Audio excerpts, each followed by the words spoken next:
Hey guys, in this video, I'll guide you through how to fix Messenger not showing pictures. Alright, so let's begin with the video. First, open the Messenger app on your device.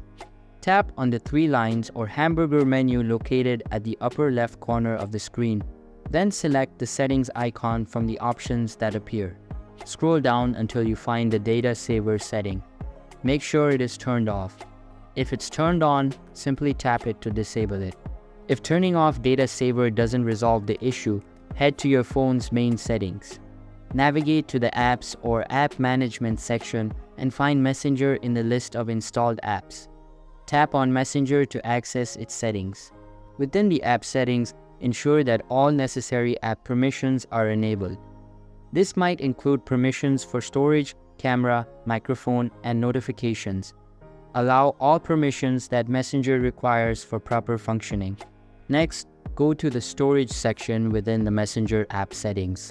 Tap on Clear Cache and then Clear Data.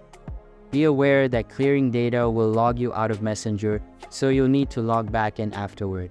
If the issue persists, open the Play Store or App Store for iOS users and check for updates to the Messenger app. If an update is available, install it to ensure you have the latest version, which may include bug fixes and improvements. So that's basically how to fix Messenger not showing pictures. So that's for this video. If you find it helpful, consider subscribing and giving this big thumbs up. And I'll catch you in the next one. Thanks.